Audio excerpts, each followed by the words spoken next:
of too many other ways that I could try to do something about it. Thank you for being here, and I hope that you will consider voting for me at the June primary. Thank you. Thank you. Former Senator Anderson, you will go first and you will have 1 minute to respond to this question. Of all the items listed in your platform, what is the single issue that you believe is most important to this community at this very moment?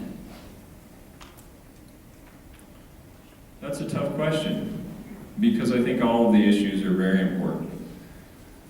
I think probably the most important issue is that we reconnect the relationship between the people and our legislators. And what I mean by that is, and I've served in the Senate, so I understand that the undue influence that lobbyists and special interest groups have. And it concerns me when you have 10% turnout in a primary, or 30% turnout in a general election. And I don't know what you can possibly do to show people that they really do have an opportunity to make a difference, that they really do, their vote really does count and it really does matter.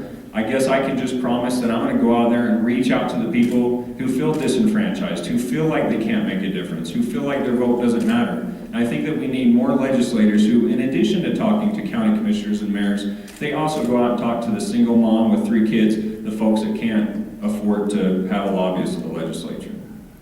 Thank you. Senator Vickers. Thank you. That is an excellent question. As you look at things, there's a lot of issues, there's a lot of important issues that we could talk about. I think the one thing, especially from my background, having served on city council and local government, I understand the fact that where the rubber meets the road is with our local communities and with our local government. So if you talk about our cities and towns, our county commissions, those people are actually on the ground making important decisions. My role as a legislator is to make sure that they have the resources available to them to be successful. There's opportunities that we can provide on the state, there's resources and other things that we can do, but it's my job to make sure that, number one, I understand their needs, and that I am in a position to have the relationships in Salt Lake and throughout the state, so that when the time comes, I can advocate for them and make sure they have those things available to them, and they can be successful in what they do. I fully support what they're doing and feel that that is a critical element in my role as a legislator. Not necessarily just to make some policy and set policy, but also support and make sure our local communities are successful. All right, thank you. Each of you will have 1.5 minutes to respond to the next question, and we will start with Senator Vickers. According to an official report of the legislative session, 2014 was an unprecedented year for higher education, in which higher education saw an overall 11% increase in funding. Our sister institutions, UVU and Dixie, both received millions in ongoing funding, while SUU received just over $400,000. In your opinion, should the state government be in the business of funding higher education? Why or why not? And second, what can SUU do to increase funding from the state legislature? Number one, the answer is yes. We do need to be involved in funding higher education. Unfortunately, over time, that support from the state is eroded. Take SUU, for example. 10 years ago, the percent of state funding was 55%. Now it's about 45%. What we're doing is putting more and more on the back of the student in the form of tuition. But you have to understand, higher education goes directly to economic development. If we don't have an educated workforce to be able to supply the jobs and the employees for those critical needs, we're not going to have those employers come to our state, or have the employers that are here currently expand. So yes, we need to be involved in that. We need to do a better job of that. SUU this year got left out in the sense that the push was for equity funding. The term was equity funding. Quite frankly, I think was just a term to benefit growth in institutions. SUU has taken a different mission. They've taken a mission to have higher standards, get a higher graduation rate, those types of things. So my push, and the discussion this year was about equity, so that's where that money came to. The discussion in the next year is supposed to be going toward mission-based. I'm actually not in favor of that. I think we need to start rewarding institutions that graduate students. Okay, it's okay to bring students in, but we need to increase that graduation rate and put them out the back door with an education. That's where SUU can shine, because we're already doing that. And if we can change that dialogue to allowing that state money that's going to come to higher ed, coming through that mechanism, through that reward, then SUU will benefit. All right, thank you, Senator Vickers. Former Senator Anderson. Well, I support prosperity. I support the prime objective of Prosperity 2020, which is to make sure that 66% of our college students are graduating with a diploma. The purpose of going to school is not to go to school, it's to be able to graduate, which will help you get a high-paying quality job. The reason that SUU gets a short stick on the funding is because there's a funding formula that is used to determine funding. Two big portions of that funding is capita, how many students the school has, and the other portion is outputs, basically the quality or the mission-based funding. The problem with that is we're disproportionately rewarding the schools that have an open door policy. They accept students that did not perform up to par, K through 12 education, they got poor grades. They're still accepting these students, which puts a burden on our public education because it's difficult for our teachers to say, hey, you need to work hard here so that you can go to college. So I think that we need to readjust that formula. That's going to be a prime responsibility of mine as a senator in Southern Utah to readjust that formula to make sure that we're rewarding the universities who are doing the right thing, which is making sure that we're graduating our students with a degree. Can I add to that? Yes, go ahead. As well. One thing we need to be aware of that we have done a great job of bringing students into the higher education system. Sometimes we don't track them in the right tracks. Maybe they need to be, maybe a student that's going to a university should be going to a technical school like Southwest Applied Technology. We need to do a better job on that. Also, there's a lot of discussion about bringing our children out of public education into the higher education program better prepared, especially for math and English, where high percentage of our students have to take remedial math and English. So those are two critical elements in making sure that our students get to the right spot so they can get the right education so they can get into the workforce at a higher paying job, bringing more tax on income into our state. Thanks. Well, we'll start with you anyways. So, former Senator Anderson, you'll have 1.5 minutes to answer this question. Subsidies come in various forms, including tax breaks and other incentives. In 2012, LibertyCandidate.com asked you this question: would you vote to end government subsidies to private industry? To which you responded yes. Are you still in favor of ending government subsidies to the private industry? Why or why not? Are you critical of Cedar City providing subsidies for companies like Genpack, Walmart, or Cyberjet? I think that there's a good approach to it and there's a bad approach to it. And I think that the bad approach to it is only to reward the businesses who have enough money to pay for a lobbyist in order to lobby our elected officials for those benefits. I think that's not a good policy.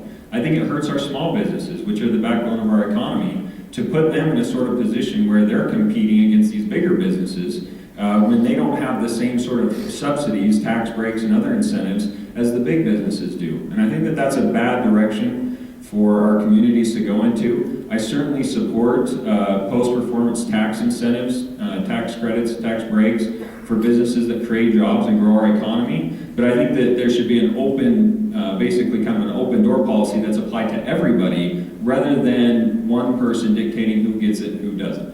I think the same tax break should be available to all businesses, whether they have 1 employee or 500 employees. Thank you. Senator Vickers, this question is directed to you, and you will have 1.5 minutes to respond. You voted in favor of HB 105, also known as Charlie's Law, which will allow people with epilepsy to use medicinal hemp in Utah under the supervision of a neurologist. Representative Stuart Barlow of Fruit Heights stated that this medicinal hemp had not been approved by the FDA. Fox News further noted that this could open doors to medicinal marijuana in Utah. Why did you support HB 105, and do you believe this opens the door for medicinal marijuana? Thank you for the question. And this is a bill that I probably spent as much time on as any other legislator besides the two sponsors in the legislature this year. Because of my profession, I started getting questions about it. I also serve as chair of Health and Human Services on the Senate side, so I knew we were going to get a lot of questions about this. The whole discussion was about, would we allow the cannabinoid oil, which is non-THC, so it does not have hallucinogenic property, to be able to be used in a certain criteria, under certain criteria for certain patients, restricted patients, primarily children that have serious seizures. You're talking 30, 40, 50 seizures a day. They're basically, these parents are kind of at their wits' end. So there was a lot of discussion. Quite frankly, I went on quite a journey on this because I was quite frankly against it. You know, and then as I started doing the research, trying to find out, okay, what can we do? Can we control this? The bottom line, the question I had is, can the exact proper medication under the proper dose with the proper supervision of the right pediatric physician, can that be given to that patient and allow them to get beneficial effects? In the end, the answer was yes, we were able to do that. Do I think that it opens the door to medicinal marijuana? I do not in any way, shape, or form, because this is a very specific, narrow guideline. It's not allowed to be produced in the state, it has to be brought in, and it only can be used in certain criteria. It has nothing to do with the THC, and so, you know, my stand on medicinal marijuana is still the same. I'm against that. I don't see that as a good move, so. All right, thank you. Please Can I answer. respond to that question? Yes, go ahead. I just want to commend my opponent for taking the stance that he did on that bill. It was the right stance. I supported that bill as well. He's entirely correct. There's no THC, which is the hallucinogen, that's the correct term, right? Hallucinogen in this cannabis extract. So it was the right approach. And the reason why I commend him for that bill is because oftentimes in politics, you can take a stand on a bill that can be so easily turned and used against you by your political opponents. And this was the perfect example that somebody could have very easily gone to a lobbyist, asked for a couple $1,000s, and then run radio ads endlessly about how somebody who supported this bill supports, marijuana. So I commend the members of the legislature that took a difficult stance on that bill. It was the right stance. This is cannabis extract. It does not include any THC, and it was the right approach. Senator Vickers? Not good. Well, let me just say, he's accurate in the stance that we took. It took a lot of time. I just want you to know, I had 2 interns. I was fortunate I had 2 interns this year, one from the College of Pharmacy and one from SUU, who did a great job, by the way. Our SUU intern did a great job this year in the legislature. But I was able to really throw the meat to them and allow them to do a lot of research for me. Then we got back together and started looking at that. In the end, we got a good product. Going forward, and we'll find out, is that the results will be in what happens with these patients, and hopefully we'll be able to do that. Unfortunately, the little girl that the law was named after passed away shortly after the session. All right, thank you, Senator Anderson, just to follow up on some of the things that Senator Vickers mentioned, real quickly, do you believe that this opens up the door for medicinal marijuana in Utah, and are you in favor of medicinal marijuana in Utah? We're just talking. You guys probably noticed I was looking around. I try to look at people when they're speaking. I'm sorry, can you just summarize that question real quick? I was lost. Toast in the back. Yeah, really quickly, are you in favor of medicinal marijuana? Would you vote in favor of legislation to allow medicinal marijuana in Utah? And do you believe that this bill, House Bill 105, opens up the door for medicinal marijuana in Utah? I don't believe that it opens up the door for medicinal marijuana in the state of Utah, and I don't know if I would support that or not. I would really need to discuss that with members of the district from both sides so that I can make the most informed and intelligent decision. I think that is an area where our state has the authority under the Constitution in order to dictate what we would like to do as a state. I've met some folks that have chosen to move to Colorado because of the changes in their laws there. So I would prefer to keep our laws as they are right now in our state. But if that bill was brought up, then I would try to do my very best to work with others and identify the best possible solution moving forward. All right, thank you. We will move on to the next question. You will both answer in 1 minute or less. Former Senator Anderson, you will answer first. On Tuesday, the Cedar Daily News published an op-ed entitled "Ideologies Impede Problem Solving." Recently, Senator Bennett visited campus and spoke on how ideologies can sometimes impede compromise.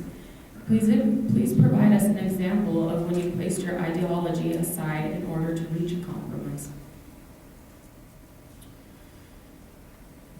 I think that the idea of compromise sometimes is overplayed and undermined, frankly, by the media.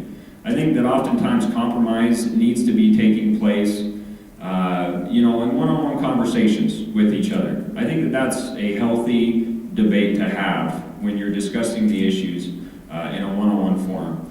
Where compromise is compromised, so to speak, is when you have one individual that takes a stance on an issue, they go to the media and then they basically just say, well, the other side needs a compromise, but they're not actually making any effort whatsoever behind scenes, off camera, to actually come to a compromise. So I think that there's certain issues that we can compromise on, and there's certain issues that we can't compromise on. One issue that we cannot compromise on is the right to protect, or the job of the state to protect innocent life in the womb. I don't believe that we can morally compromise as a state on late-term abortions. So that's just one example. All right, thank you, Senator Vickers. Thank you.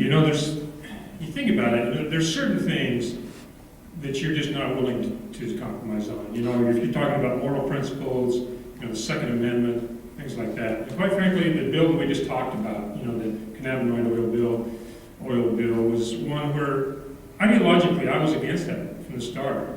Because I do not believe in the value of medicinal marijuana. I still don't. But as I started getting pressure because of my profession, I paid the price to find out more about that issue. And so as I went through that, I realized, this can be a good thing. And so I need to get involved because of my position in the legislature, as a chair of that committee, the HHS committee, and as my profession. I need to get involved and make sure that if this bill passes, that it is a good bill and that it is beneficial to the people of the state of Utah. So that's an example this year where I had to kind of set aside some things, dig in and find out, and in the end my mind changed on that particular issue. Thank you. Each of you will have 2 minutes to respond to the following question, beginning with Senator Vickers. Since Utah opted out of expanding Medicaid, more than 50,000 Utahns are unable to qualify for Medicaid or subsidies in the health exchange marketplace. What proposals, if any, would you support to help cover low-income, uninsured Utahns, and please explain?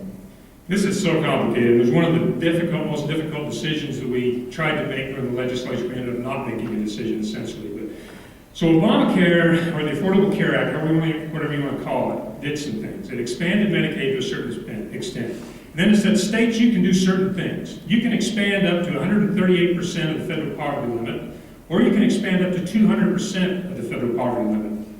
But that's your options. Now, the hook is that we'll pay 100% of the first 3 years, and you only have to pay 10% after that. But if you extrapolate that out over a 10-year period, even just the 138%, it's $250 million, more than $40 million a year in new money.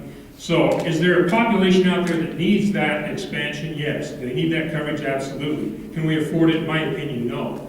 And then they also did something kind of crazy because they created, if you think about it, if I had a graph, I'd do better, but, you think about a level here where Medicaid stops and a level here where 100% of the federal poverty limit is. If you're above 100%, you get tax credits so you can purchase plans from private companies. But if you're between that gap, and this is what you're referring to, those 54 to 57,000 Utahns, they're stuck in this gap, this hole, whatever you want to call it, without any coverage. So the discussion has been with the legislature, how do we cover those people? How do we get up to that 100%? So as we discussed that this year, there was a lot, the House had a version, the Senate had a version, the governor had a version. All was trying to get at that 54,000. My mind, no, I cannot go above the 100%. I just do not think we can afford it.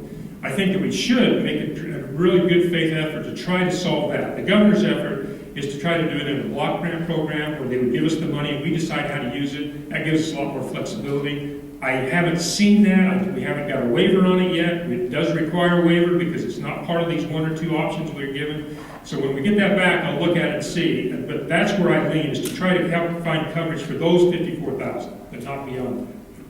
Thank you. Former Senator Anderson. I think this is one good example of where Republicans always being on the defensive side of the ball has allowed the debate to be skewed. And what I mean by that is the discussion is always about coverage. Well, the reason why people essentially are required to be covered, or else they go bankrupt or they have a huge medical emergency that they can't address because they can't afford it, is because medical costs are too high. So what we need to do is address the cost side of this issue, and in reducing the cost of health care, then more people will subsequently be able to afford coverage, whether it be through private insurance or just paying through a cash out of pocket. So that's the problem, is the cost of health care is too expensive. So what we have to address is, why is the cost of health care too expensive? Prices of TVs, cars, iPads, they go down every single year.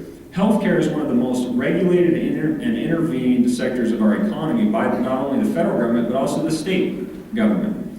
And what we need to do is we need to identify why the costs are so high. One example of that is we have frivolous lawsuits. And you have doctors that are performing thousands of unnecessary tests at the expense, oftentimes, of the taxpayer through Medicaid or Medicare. And the taxpayers are having to pick up that bill, and they're doing it as defensive medicine because they don't want to be sued. So we need to implement tort reform, a loser pay system. That's one example by eliminating a lot of these frivolous lawsuits that we can reduce the healthcare costs so that more people are able to afford coverage on their own rather than being forced to go to the federal government for help when they're in a tough situation. Can I add to that? Yes. Thank you. You talk about heavily regulated. My opponent's exactly right as far as healthcare. I joke I can break 16 laws in the morning if I open the doors of one of my pharmacies. We're so highly regulated. But I want you to know, too, that the legislature has taken an approach in trying to bring those costs down. A couple of years ago, we instituted an accountable care organization on state level. Don't misunderstand that with Medicare's accountable care, ACO. This is a state-sponsored group. We've implemented it on the Wasatch Front. There's been some successes. There's been some, with driving some of those costs down. We're also looking within the Medicaid system to find efficiencies and the way to reduce those costs. So I just want you to be aware and be comfortable with the fact that we are trying on that side as well. My opponent is absolutely right. There's a bigger discussion out there about the healthcare system itself, but on a state level, we're doing what we can over the things that we have control over. Each of you will have 1 minute to respond to the following question, beginning with former Senator Anderson. In 2010 and 2012, the Utah Foundation published a study that compared the top 5 public policy priorities for delegates and voters.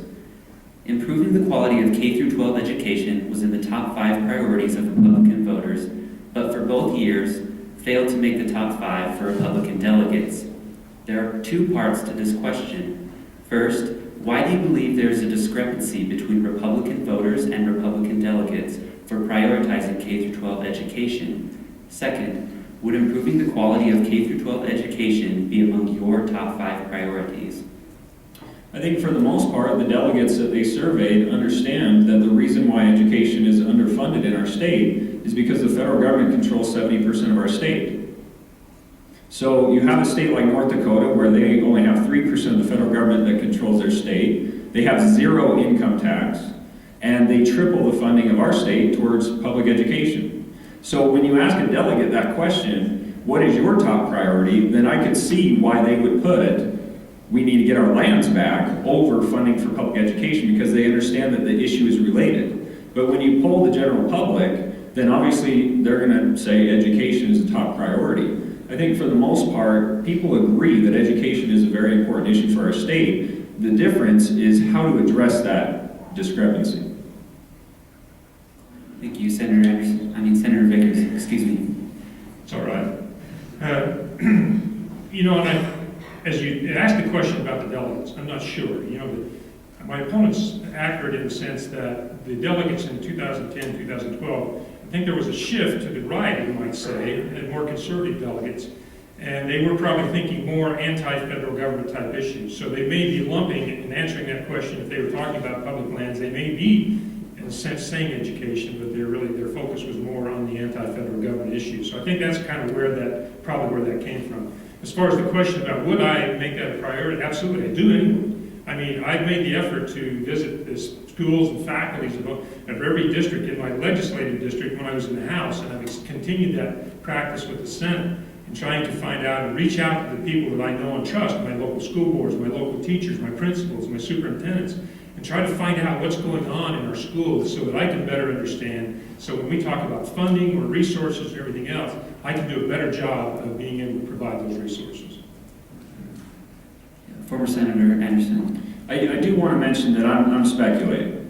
I'm a delegate. I've served as a delegate for a couple cycles. And in speaking with other delegates that I know throughout the district and throughout the state, I'm speculating on that they're making that connection. I do want to say that the delegates are respected members of our community who are elected by a majority of their neighbors. And if people care passionately about education and they want to do something about it, I encourage them to go to their caucus meeting and participate in the system. As a precinct chair, I've gone door to door to every single Republican in my precinct, registered Republican, and encourage them to come to our caucus meeting. And when people don't go, then it makes me sad. I want everybody to go and participate and make their voices heard on what issues they're passionate about. And if they feel like education's not being properly represented, go to your caucus meeting. I think it's great to have as many people there, have a vibrant debate on the issue. So, Senator Vickers, do you have anything to add? No, thanks. All right, Senator Vickers, we will start with you for this next question, and please answer the following question in a minute and a half. In 2011, Governor Herbert signed a package of immigration reform bills, including an enforcement law similar to Arizona's and a guest worker program for undocumented workers. What is your stance on these reforms? In your opinion, did these go far enough? Immigration is a tough issue. We've tried to, every time a state has tried to tackle this, they get overturned by the federal government because they take supremacy on this. You know, they say that, but then they sit back and won't do anything about it. They talk an awful lot about it, but they won't do anything about it. You know, we've got a couple of issues with immigration. One is we've got illegal immigration, and we've got immigrants that are coming in that are causing problems, whether it be through the law enforcement or other things. But those people need to get out of here. We need to get rid of them. We also have a need for certain types of immigrants to come in and provide services, whether it be agriculture or food services and others. What you don't realize is the high-tech industry. We need a lot of immigrants that come in with very highly skilled professions to be able to provide the economic development that we have. Can you, just for example, do you realize that a Filipino to get a legal immigration status in the United States takes an average of 23 years? It's ridiculous. So there has to be reform done on that level. Utah tried to apply a guest worker program, and I supported that because I feel like, as I talk to my constituents in my district, we have enough people that utilize immigrants that they need that skilled labor to come in and be able to do it. I supported that. As I also supported the bill, the enforcement bill, to get rid of those people that should not be here. All right, thank you. Former Senator Anderson. I think the fact that it takes, on average, a PhD from Israel, an ally of our country, over 6 months and $10,000 to come to our country legally is what needs to be fixed. Because when you make the hurdle, the barrier to come to our country, the spotlight on the hill, the lighthouse on the hill, so difficult, that it makes it difficult to differentiate between the people who want to come here legally and make their lives better for them and their families, and the people who want to come here with criminal intentions. And this is a problem that has been caused by the federal government that our state has attempted to address. And I don't agree with everything that the state has done to address it, but it's disappointed me that we have Republicans on the national level that have allowed the Democrats to be seen as a party of pro-immigration. People seem to understand, for the most part, that the biggest hurdle to passing immigration reform is not the Republicans. It's the labor unions that don't want cheap labor to come in and compete for the jobs.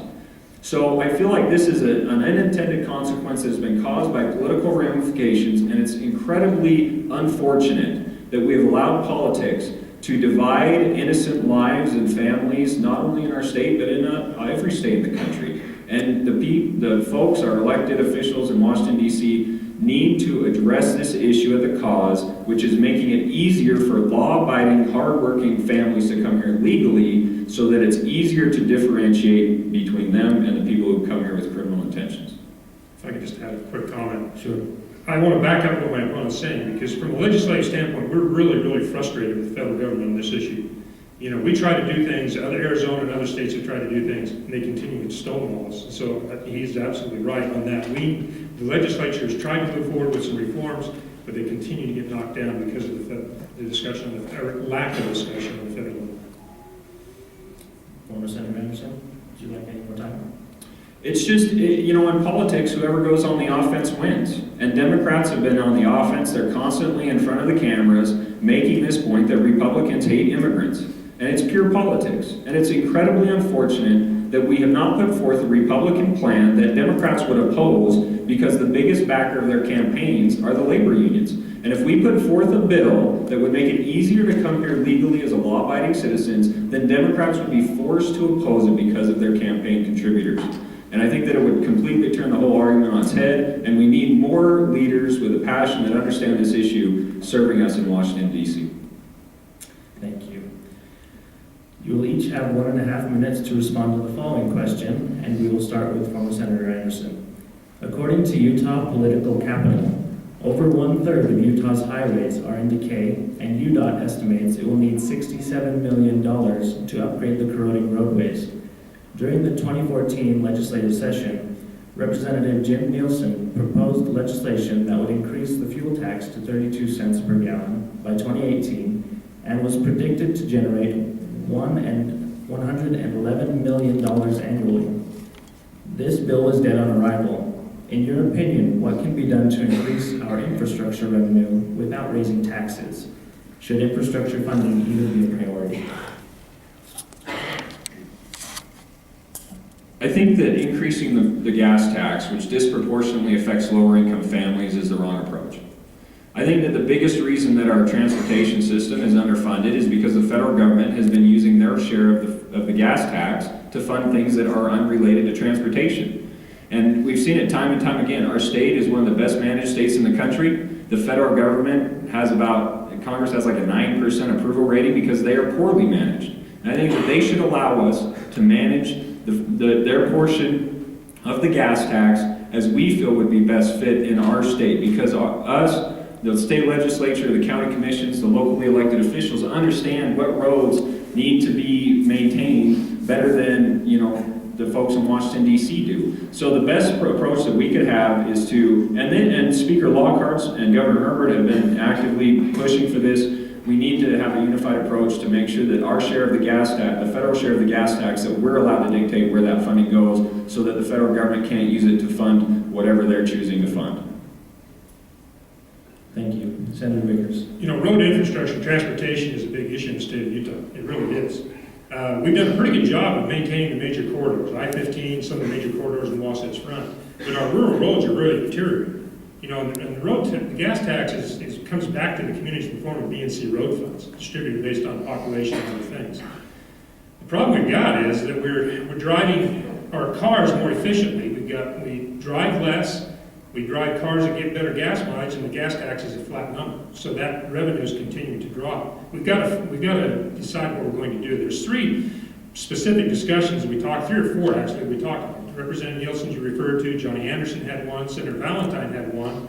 They would change a portion of the gas tax to a sales tax, which would be revenue neutral at the time. And then over time, as the gasoline increased in price, you would get more revenue from the sales tax. There's another discussion about local option, which if the counties could actually have the voters vote on whether to impose a gas tax, all that money would stay within the county. So those are discussions we've got to have.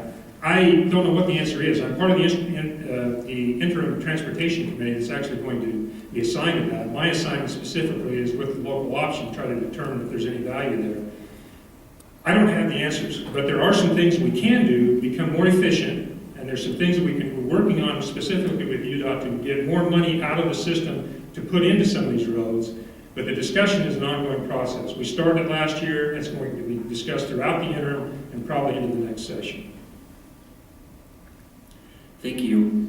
Senator Vickers, you will go first on this question, and you will have 2 minutes to respond. The Count My Vote initiative has created intense debate throughout the state of Utah. The Salt Lake Tribune reported that opposition has been widespread to the Count My Vote initiative among Republican delegates. On the other hand, Utah Policy reported that results from a Dan Jones public opinion poll are clearly favorable towards the Count My Vote petition. Senate Bill 54 sought to create a compromise between the Count My Vote initiative and the caucus system. Senator Vickers, why did you vote in favor of Senate Bill 54? Thank you. I've been a strong supporter of the caucus system. For the most part, it's served us very well. But there has been proven some times that a small group can manipulate the caucus. With the Count My Vote movement, I can see why that started. There were some people who were disenfranchised. Most of the people, there were ones that did not attend the caucus meetings. But let's face it, there was a large group of people in our state that were opposed to the caucus system. They weren't trusting of it, they didn't feel comfortable, and that's why the Count My Vote movement was moving forward. In the legislature, during the session, we had the option of allowing this process to go through, the referendum to get on the ballot. Quite frankly, we knew that it was going to pass. the delicate discussions were going on. When we started with SB 54, we tried to counteract the Count My Vote movement, and that brought the Count My Vote movement people to the table to discuss that. It was very clear that they had the votes, or they had the signatures, and they had the votes to get it passed, and they had the money to do them. So then the discussion was, okay, what can we do to make you go away and still preserve the caucus system? So that's where SB 54 comes from. It comes, it allows for the caucus system to continue to be a vital part of the election process, but also in certain cases it allows for signatures to get on the ballot. Now that benchmark is high. It's not as low as the original. The original, on my race, for example, in our race, we would only have to get about 380 signatures. Now you're going to have to get 2,000. That's a significant number. For a statewide race, I think it's 27,000. So the reason that I voted for it is because I'm respectful of the voting process. I'm always happy when the public has the opportunity to vote. I've been up or down with the people on numerous occasions. I've lost a race and I've won the rest of them. I always feel the public makes wise choices when they're given the information to cast a vote. My father fought in World War II so that I would have the right to be able to vote, and so that we all would. And I trust that. And I trust the people when they have the opportunity. This opportunity with SB 54 moves the election process forward, keeps the caucus system as a viable part. And quite frankly, if the Republican Party, and it sounds like they will challenge that, I welcome that, and let us challenge it in courts and see where it stands. Former Senator Anderson, you will have 2 minutes to respond. According to a Dan Jones poll earlier this year, once the caucus convention system and Count My Vote were explained, Utahns favored Count My Vote to the caucus convention system 65% to 25%, as mentioned earlier tonight. If elected, you've suggested that you will seek to restore the caucus system. In light of this Dan Jones poll, why do you believe the repeal of SB 54 is the appropriate course of action? 40% of the people that they polled self-reported that they don't understand the caucus system. So I think that's the first mistake. When we live in a country where we elect people to go to the Capitol and study the issues in depth and vote based on what is the best policy after studying these issues. So when a poll is conducted and 40% of the people self-report that they've never been to a caucus, that they don't know what a delegate is, that they don't know what happens at the state convention, that they don't understand how that process works through the primary, then that's concerning to me. The second issue that I have with how that whole thing went down is our state has a dual-track system. There are at least, I think, 10 or 12 states that have a caucus-only system. Iowa is one of them. Montana is another. So to make us out to be like we're a radical state because we have a dual-track system where you go to convention and then if it's a close race, you go to a primary, I don't think that they have framed the debate in an honest way. And I think that that's concerning when we have lawmakers that are being pressured to do things that they would normally disagree with because you have people that are framing the debate in a dishonest way. 3 things that I disagreed with on SB 54. The fact that registered Democrats can sign candidate petitions in order to get on the Republican primary ballot doesn't make sense to me. If you would like to join the Republican Party, I welcome you with open arms. I hope that you've read the party platform. But if you would like to stay with the Democratic Party, and vice versa, Republican candidates should not be able to sign Democrat candidate signatures. There's no primary runoff. The fact that a candidate can win without receiving a majority of the vote should be a concern to everyone. And there's no geographical requirement. So one candidate statewide could collect 100% of their signatures in Salt Lake County and then receive 30% of the vote. And I disagree with that. If I was in the state Senate, I would have required a floor amendment on those 3 issues, and I believe that I could have gotten the votes to maintain protections to rural Utah. Senator Vickers, do you have a I'd like to follow-up? follow up. This is a sensitive issue, and it's one that came up to play in the convention system a lot because there was some misunderstanding about what went on with SB 54. Let me clarify that when the legislation went into negotiation with the Count My Vote people, it was key members of the legislature. You're not talking about, you're talking about people that have influence, the Senate President, the Speaker of the House, the Majority Leader of the House. Those kind of people were working with that. There are some things that we need to change in SB 54. He mentioned the geographical issue. There's some other things that we'd like to have another amendments made to SB 54.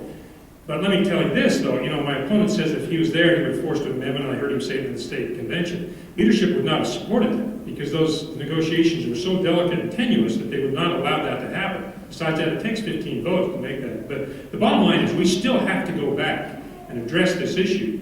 But where it's at now, moving forward, we do have an opportunity, and I think you would find that the caucus system is going to still maintain its place in the election process.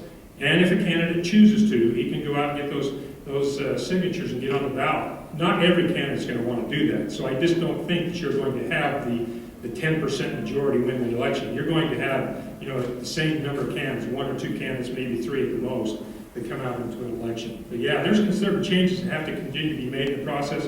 It's going to be challenged in the courts. Let that play out and see where we're at, and we can address it again. Former Senator Anderson.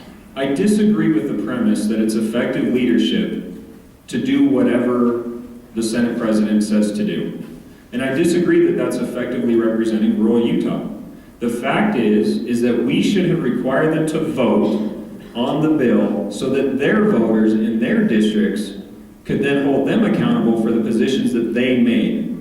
To allow a statewide candidate, such as governor or U.S. Senate, to collect 100% of their signatures in Salt Lake County is wrong. The delegates, who are elected by a majority of their neighbors, are required by geographic population base to be dispersed throughout the state. That requires candidates like Senator Vickers and myself to travel to Milford or Minersville or out to Newcastle or Burrell.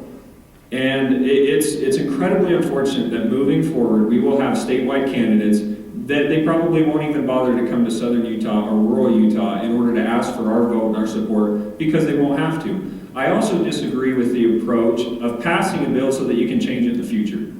We've heard what happens with that with Obamacare. That's the wrong approach. If it's a good bill, we should support it. If it's a bad bill, then we should take the time, the diligence to fix it before we pass it. These are important laws that affect the lives of our citizens. All right, thank you. Just as we did previously tonight, we will now let you both ask a question to one another. Senator Vickers, you will ask a question to former Senator Anderson first, and then former Senator will ask Senator Vickers his question. I will now buy you a little time. One thing that we often overlook is that you both are constituents as well as voters. If you were at this moderator table, what would be one question that you would like to ask your opponent? You will each have 1.5 minutes to respond. Senator Vickers, please ask your question first to former Senator Anderson. Well, first let me say, former Senator Anderson, my opponent, I have great respect for you. This isn't our first rodeo together. We've been through down this process a number of times, so I have the utmost respect for you. I know what it takes to represent 95,000 people. We've got, and in 3 counties, a big district. I know what the sacrifice I made, to do that. I'd just like to ask the question, you've got a young family, you've got a new job with the state. How are you going to be able to find the time and the resources to be able to do that? I guess I would just say that I've done it. I was in the state senate in 2012. I served for over a year. There wasn't a single meeting that I was invited to that I missed. And that was when the district included 6 counties. That included Millard County, Kane, and Garfield. So I've done it. And for me, it really is a sacrifice. I have a young family. I have 2 young girls. I'm thankful to have a wife that is just phenomenal and that understands just as deeply as I do that our country's headed in the wrong direction and we need somebody to stand up and do something about it. So I'm willing to make that sacrifice. It hurts to go to these sorts of things knowing that I could be spending time with my family, but the fact is I do not want to look back and tell my children that I didn't try to do something about the direction that our country's headed in. So I've done it. I will continue to do it. I will make the sacrifices necessary in order to fulfill all of the responsibilities of being a state senator. All right, thank you, former Senator. Would you like to pose your question towards Senator Vickers? Yes, it is well known that you are a scratch golfer.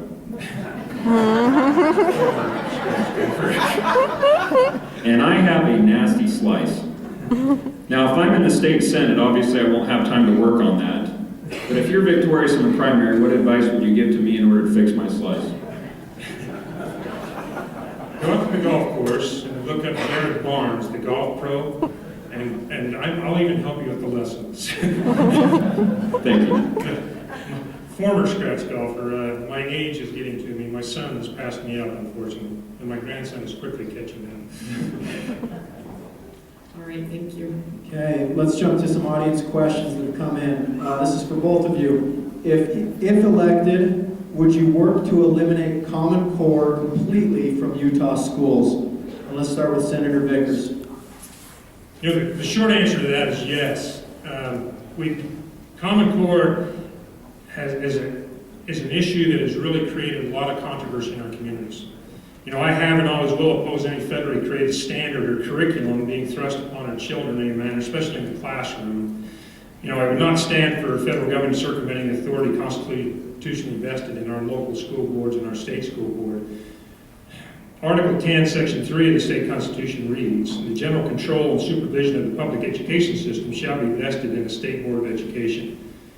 What's happened is, especially as we've implemented this over the last 4 years, in particular the math program, the integrated math program, has caused some problems. Now, some districts are doing very well. Quite frankly, Iron County is doing very well. They started a new program this year called Go Math. The first year it wasn't going so well. Later on they are. But throughout the state, that's not the case. We've got some real troubling spots with it. And then it has become so emotionally and politically charged that it's become very, very divisive in our communities. So I think it's just time that we step back, take a deep breath, and start over. You know, that we start looking at standards that is truly a Utah-based education system, that we can get ourselves away from any federal involvement and move in that direction. I continue to support and thank the educators in our state. I visit with them on a regular basis, and I want them to know that I fully support them, but I do think it's time to start over. Thank you. Former Senator Anderson. I oppose Common Core. Most of the people that I've spoken to, there are some that support it, but most of the moms and the teachers and the parents, they just feel like it's not the right approach. I think we need to take a look at really what it was when it started, what it has become, why it morphed into something with a different intent than what was originally intended. And I think that any time that you're beholden to the federal government for a huge sum of money, then you're going to be forced to do things that you normally wouldn't agree with. And I think more and more, when the federal government continues to involve itself in education, I think you're going to see more and more parents that are concerned about that are going to seek out alternative choices. And I think it's unfortunate that our school district and others throughout the state are being forced into this difficult position, with not much choice. This is a federal, it's a state compact in that the governors of the states agreed upon it. But really, the current administration hijacked it. They hijacked it by saying you can't get a waiver from No Child Left Behind unless you adopt Common Core. They hijacked it by saying you're not eligible for these Race to the Top stimulus funds unless you've adopted Common Core. And I think that that's very concerning to people because people are starting to realize that with every dollar there's a string attached and there's enough sticks and carrots already involved in government. We need to start doing things based on what's good policy rather than out of threat or bullying or harassment and rather than just chasing the almighty dollar. Thank you. Let's We add to that, or? Yep, go ahead. Thank you. Because the school board has this constitutional responsibility, we look at it from what's the legislature's position in this and what should we do. I feel it's the job of the legislature to act to ensure that our curriculum and standards stay completely under our local control. And we have passed a couple of pieces of legislation that allow for parents to get involved in the reviewing of the curriculum and the testing process. And so let me just throw this out because I have to submit some names to the Senate President to go on some of these committees to specifically look at curriculum in these areas. Math, science, English language arts, social studies, early childhood education, fine arts, and PE and health. So I would reach out to you. If any of you in the audience are interested in sitting on one of those committees to review that curriculum in any one of those particular areas, please contact me so that I can get the information and submit that to the Senate President. Thanks. Former Senator Anderson, any additional comments on this? If I'm elected to the state senate, I would appreciate you reaching out to me as well, and I'll have you serve in that capacity as well. Fantastic. Let's proceed with closing statements. Let's begin with Senator Vickers, 1 minute, and then followed by former Senator Anderson. Thank you, and thank you again for being here tonight. I've enjoyed participating in this. The Leavitt Center, once again, has gone above and beyond. They do a great job. You know, this seat has been held by some great men, Dennis Stoll, Tom Hatch, Ivan Madison, Dixie Leavitt. I've been humbled to follow in their path. They've all been experienced leaders and had strong business background. I had a good friend tell me one time, he said, there was good people here before you and there'll be good people after you. Just try not to screw it up too bad while you're there. You know, I'm proud of what I've been able to accomplish while serving the Senate. I'm honored to be considered the fourth most conservative legislator in the Senate this past year, and I'll continue to push for the rural aspect of this district. Government should be accountable to the people, and your state senator should be accountable to you. Being accessible to you is essential to accountability. I pledge to continue to be both accountable and accessible to you. I thank you very much, and I appreciate you being here, and I ask for your support in this primary election. Thank you.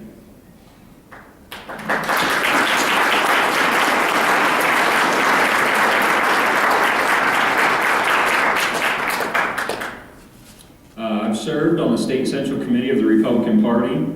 I've served as Iron County Republican Party Chairman. These experiences were crucial in allowing me to learn parliamentary procedure, learning to work with people that I wouldn't normally have a relationship with.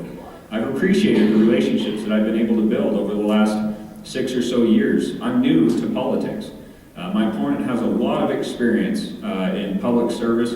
I believe he's been involved in 16 or 18 years or something. In 2011, I decided to run for the state senate. It was not an easy decision. I received 63% of the support of the same delegates who voted for State Senator Stoll. In 2012, I ran for re-election, and I received 57% of the vote of the same delegates who supported Orrin Hatch and Governor Herbert overwhelmingly. And this year, I received 59% of the vote from people who researched both candidates.